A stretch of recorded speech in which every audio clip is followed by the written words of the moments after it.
Middle class ससुराल part 1। प्रीति अपने घर की लाडली है।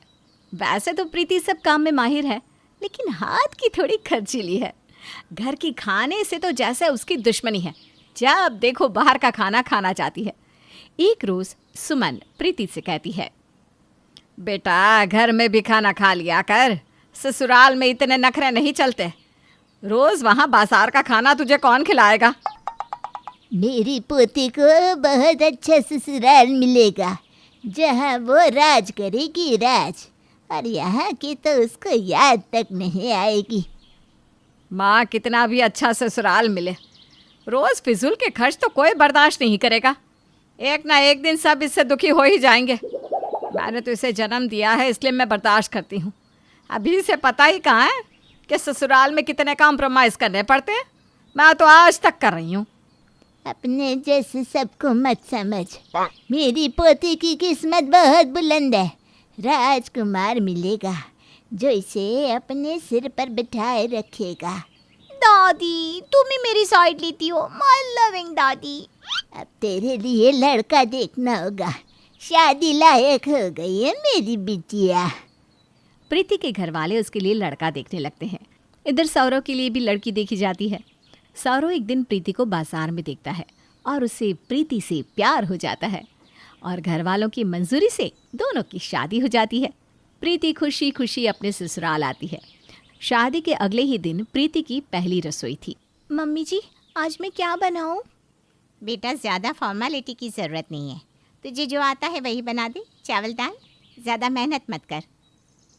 चलो अच्छा है, मेरी सासू माँ तो बहुत अच्छी है, मुझे यहाँ कोई परेशानी नहीं होगी। प्रीति दाल चावल और आलू की सब्जी बना लेती है और सबको खिला देती है। पहली रसोई में उसे सब पैसे देते हैं। खाना बहुत अच्छा बना है बहू। हमारी बहू के हाथों में जादू है, जादू। सच में तुम्हें खाना बनाना भी आता है, मुझे तो आज ही पता चला। Thank you. प्रीति अपने कमरे में चली जाती है। पैसा मिलती ही उसके हाथों में खुजली होने लगती है। ये दाल चावल कौन ही खाएगा, पिज्ज़ा मंगवा लेती हूँ। प्रीति जोमेटो से पिज़्ज़ा मंगवाकर खा लेती है और डिब्बा बाहर फेंक देती है। शाम को घर के बाहर पिज़्ज़ा का डिब्बा देखकर अरुणा डिम्पल से कहती है, जब आज प्रीति ने इतना अच्छा खाना बनाया तो तूने पिज्ज़ा क्यों मंगवाया? कितने का आया? अरे बताना तो चाहिए था ना।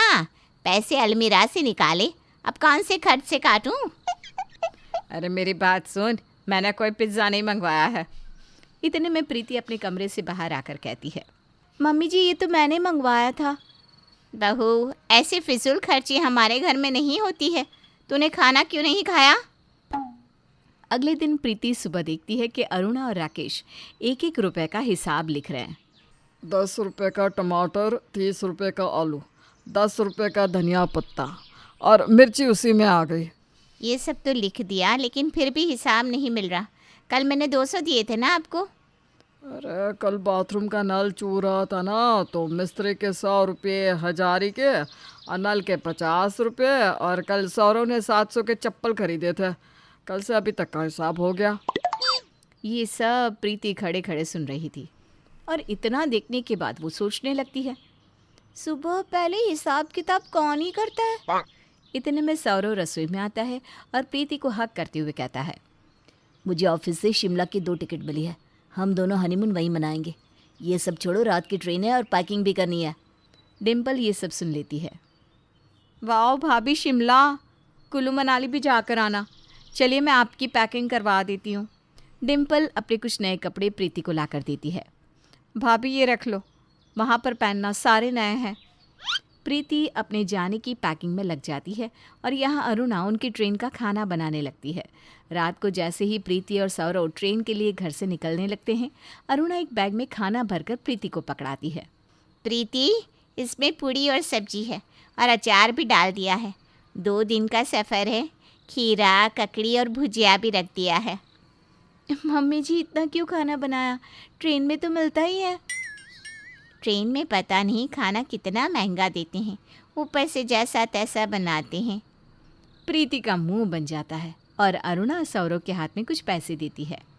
बेटा, ये कुछ पैसे मैंने घर खर्च में से बचाए थे, वहाँ काम आएंगे, रख ले। प्रीति और सौरव ट्रेन के लिए निकल जाते हैं।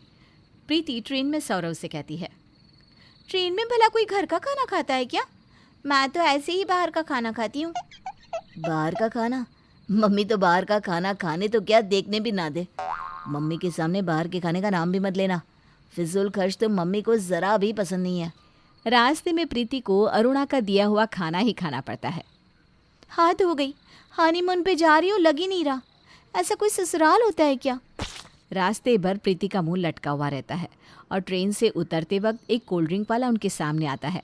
उसे देखकर बेचारी प्रीति से रहा नहीं जाता और वो कहती है, अब क्या हम लोग एक कोल्ड ड्रिंक भी नहीं खरीद सकते? 40 रुपए की कोल्ड ड्रिंक में तुम कोई गरीब नहीं हो जाओगी? अरे कैसा बोल रही हो तुम? भैया एक कोल्ड ड्रिंक देना। प्रीति कोल्ड ड्रिंक पीती है और दोनों होटल में जाते हैं। चलो जल्दी से तैयार हो जाओ, घूमने निकलते हैं। प्रीति नहाने जाती है और तैयार होते हुए कहती है, ना अपने पसंद के कपड़े हैं, ना ही खुल के खर्चा कर सकती हूँ।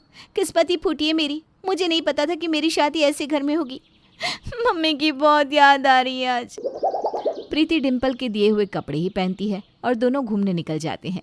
वे दिन भर घूमते फिरते खाते पीते हैं।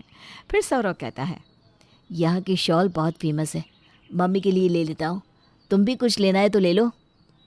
सौरव घर में सबके लिए कुछ न कुछ लेता है और प्रीति भी अपनी थोड़ी बहुत शॉपिंग करती है। 2 दिन दोनों घूमते हैं और फिर वापस घर के लिए ट्रेन में बैठ जाते हैं। ट्रेन में बैठते ही सौरव कॉपी पेन निकाल कर बैठ जाता है। कॉपी पेन देखकर प्रीति को बहुत तेज़ गुस्सा आने लगता है और वो मुंह घुमाकर लेट जाती है। जब देखो कॉपी पेन निकाल कर माँ बेटा बैठ जाते हैं। 2-2 रुपये का हिसाब भी लिखना है इन लोगों को।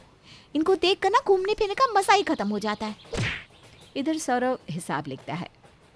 सबसे पहले 40 रुपये की कोल्ड ड्रिंक, फिर 500 का खाना, होटल के 4000 2 दिन के। ये तो 4500 ही हुए। मम्मी ने तो 8000 दिए थे, बाकी के पैसे कहाँ खर्च हो गए? प्रीति हमने कहाँ क्या लिया था? बाकी के पैसों का हिसाब ही नहीं मिल रहा। प्रीति को हिलाते हुए सौरभ कहता है, तुम्हें याद है क्या? अरे कौन से 10 जगहों पर शॉपिंग की है मैंने जो याद नहीं रहेगा? घर में सबके लिए कपड़े नहीं लिए क्या? अरे हाँ 3000 वहाँ लग गया ना, और बाकी का पैसा आते वक्त खाने में लग गया। मुझे लगा कहाँ पैसे खर्च हो गया, मम्मी को क्या जवाब दूंगा। रास्ते पर गुस्से से प्रीति कुछ नहीं खाती। अगले दिन दोनों घर पहुंच जाते हैं।